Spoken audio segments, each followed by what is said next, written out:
There is an agreement shaping the fate of nations that you've probably never voted on, never seen signed, and were never meant to notice. It doesn't appear in headlines. It isn't taught in schools. And yet it determines which countries rise, which stagnate, and which remain permanently developing. Here's the mystery. Why do some nations never escape debt, no matter how many loans they receive, reforms they attempt, or crises they survive? Why does financial help so often lead to deeper dependence? And most importantly, who benefits from a system where entire countries are kept solvent but never free? Tonight, we're uncovering the silent agreement that keeps nations financially trapped, not through force, but through incentives, structure, and design. To understand this agreement, we need to let go of an old idea. In the modern world, power rarely comes from invasion. It comes from finance. After World War II, empires collapsed, at least on paper. Colonies gained flags, anthems, and independence. But something replaced colonial rule. One debt instead of domination, 2. Loans instead of legions, 3. Institutions instead of armies. This wasn't accidental. It was engineered. And the system that emerged promised stability, growth, and cooperation. What it delivered was something far more subtle. Origins, the birth of the financial order. In 1944, as World War II was still raging, representatives from 44 countries gathered in Bretton Woods, New Hampshire. Their mission: prevent another global depression, prevent another world war. The solution was a new financial architecture: 1. Fixed exchange rates, 2. The US dollar at the center, 3. And 2 powerful institutions: 4. The International Monetary Fund, 5. The World Bank. On the surface, this was cooperation. But embedded within the system was an assumption. Stability would come from discipline, and discipline would come from debt. Loans would help nations rebuild, but those loans came with rules. At first, the system worked. Europe rebuilt, trade expanded, growth surged.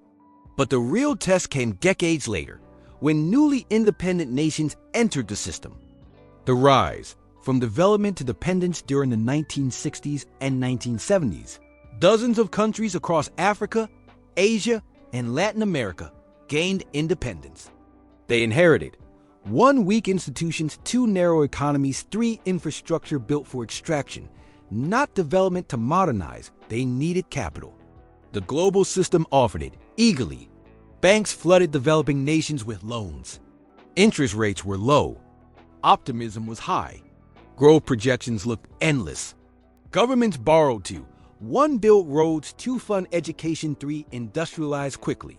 But beneath the optimism was a fatal flaw.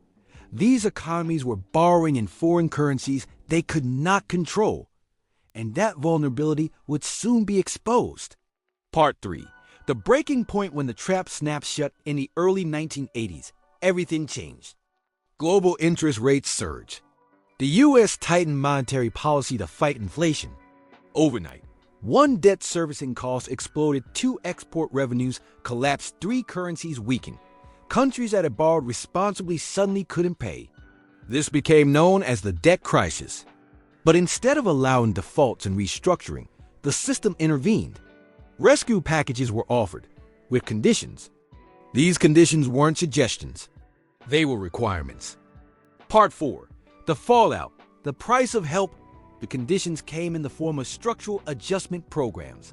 They demanded 1. Spending cuts, 2. Privatization, 3. Reduced subsidies, 4. Currency devaluation, 5. Trade liberalization. The logic was simple.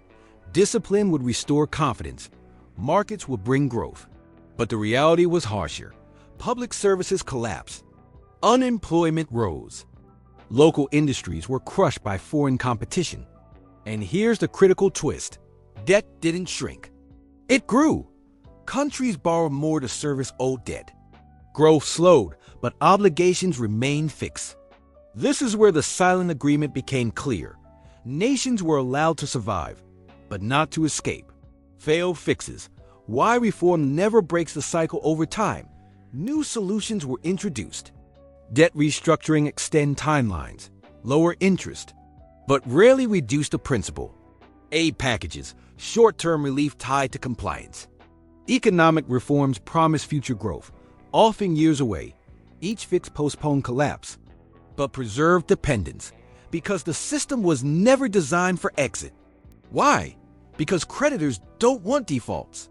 Institutions don't want failures. Markets don't want uncertainty. So the agreement remains. 1, you'll be rescued. 2, you'll be funded. 3, but you'll follow the rules, and those rules prioritize repayment over sovereignty. Part 6. Modern parallels. The pattern repeats today. The players look different, but the structure is the same. Debt is higher than ever. Currencies are weaker. Global shocks are more frequent. From Latin America to South Asia to parts of Africa, the cycle repeats. 1 crisis, 2 emergency loans, 3 conditions for austerity, 5 social unrest, 6 more borrowing. Even advanced economies are no longer immune. The silent agreement has expanded. Governments now structure policy around 1 bond markets, 2 credit ratings, 3 investor confidence, not voters. The real agreement, what keeps nations trapped. So what is the silent agreement? It's this. As long as nations service their debt, the system will keep them alive, but dependent, not collapse, not prosperous, just stable enough, because stability serves creditors, and instability is managed, not eliminated. This isn't a conspiracy. It's an incentive structure, and incentive structures don't need villains to function. Final takeaways, what this means. Takeaway number 1, financial independence requires monetary control, and most nations don't have it. Takeaway number 2, debt relief without structural change preserves dependence, not freedom.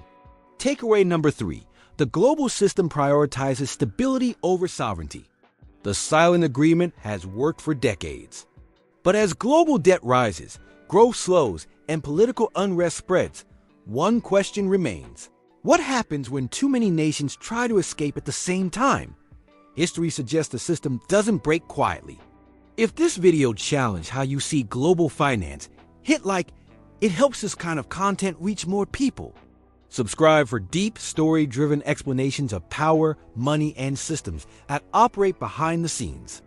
And comment below, is the system reformable, or is it designed to trap by nature? Because once you see the agreement, you can never unsee it.